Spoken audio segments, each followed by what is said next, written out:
भालेरी पंचायत समिति बनाने के पीछे जिन जिन गांवों को जोड़ दिया गया, जो टेम्परेचर चूरू का 44 डिग्री प्लस पहुंचता जा रहा है और लू की चपेट में गिरा है। गांव में पीने का पानी जो बहुत बड़ी किल्लत बनी हुई है, जल जीवन में बातचीत करिए।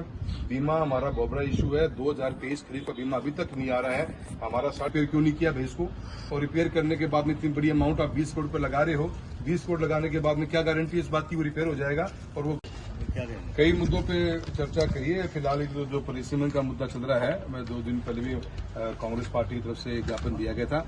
उस दिन मेरी कुछ अन्य काम होने के कारण मैं पहुंच नहीं पाया था। आज मैंने कलेक्टर महोदय को उसके बारे में ज्ञापन दिया है कि और सारी बातें जिले भर में जो अनियमितताएं बरती गई हैं, जो बड़े बड़े गांव हैं उनके नाम हटा के छोटे गांवों के नाम पंचायतें बनाई गई। भालेरी पंचायत समिति बनाने के पीछे जिन जिन गांवों को जोड़ दिया गया, जो गांव 5 किलोमीटर 7 किलोमीटर दूरी पर अपनी पंचायत समिति से गए, आज 30-30 किलोमीटर दूर पड़ गए।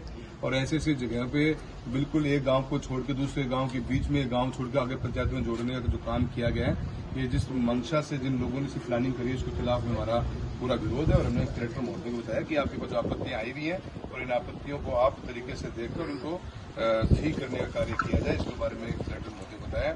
साथ ही साथ टेम्परेचर चूरू का 44 डिग्री प्लस पहुंचता जा रहा है और लू की चपेट में गिरा है। उसकी क्या तैयारियां चल रही है, क्या हीट वेव का प्लान है, डिस्ट्रिक्ट के अंदर पानी छिड़काव किया जाए, शेल्टर्स की व्यवस्था करी जाए, हॉस्पिटल्स की तैयारी कैसी है, उसके बारे में मैंने कलेक्टर महोदय से चर्चा करी विशेष रूप में। क्योंकि इस बार का जो मौसम विभाग ने जो गाइडलाइंस इशू करी है, हीट वेव का दौर लंबा रहेगा, तो हमारे चूरू में ऑटो वैसे भी बहुत गर्मी, धूप तेज पड़ती है और गर्मी बहुत ज्यादा, टेम्परेचर 50 टच कर जाता है और 44-45 का टेम्परेचर अब छूने लग गया है। तो उसकी क्या तैयारी जिले भर में चल रही है, उसके बारे में विस्तार में चर्चा करी है।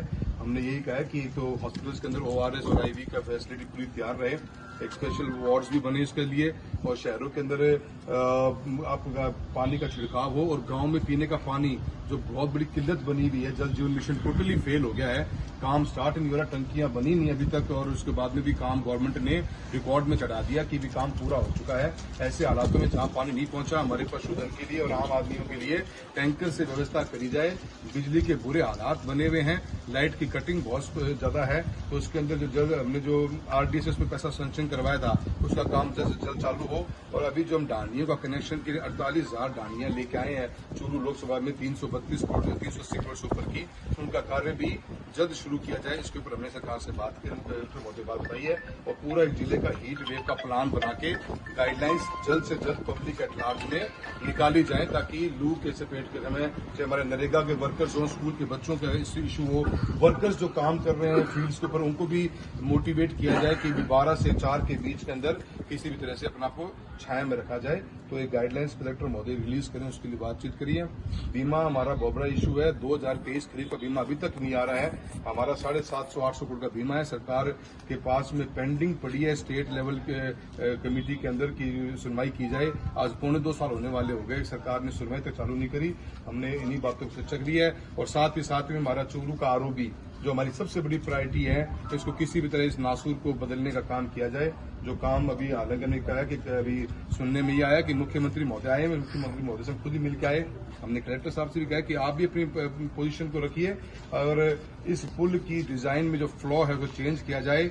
जो रतन नगर की तरफ ये पुल बन रहा है वो कम्प्लीटली एट पार जाएगा तो ही पार पड़ेगी, क्योंकि 12-15 साल से रतन नगर का पुल बंद था और आज सरकार के कर्मचारी कहते हैं कि इसको दोबारा से हम रिपेयर कर लेंगे। तो 12 साल तक रिपेयर क्यों नहीं किया भाई इसको, और रिपेयर करने के बाद में इतनी बड़ी अमाउंट आप 20 करोड़ रुपए लगा रहे हो, 20 करोड़ लगाने के बाद में क्या गारंटी इस बात की वो रिपेयर हो जाएगा और वो कमर्शियल व्हीकल के चालू हो जाएगा।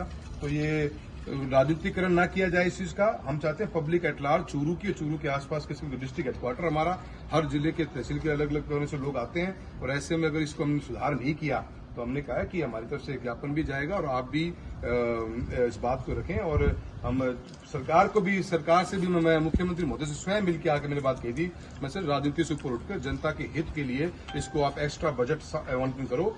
36 करोड़ रुपए हमारे पास हैं, 20 करोड़ आपने पहले दे दिए थे, 16 करोड़ रुपए सेविंग हो रखी है, आने वाले कुछ 25-20 करोड़ रुपए और मिल जाए 30 करोड़ रुपए, तो हमारा रतन नगर का फ्लाईओवर का इशू कम्प्लीटली रिजॉल्व हो जाएगा और शहर के लोगों के लिए बहुत बड़ा उसका फायदा मिलेगा। सर आप बार बार मिल रहे हो, लेकिन इसमें प्रशासन और उनका रोल है क्या?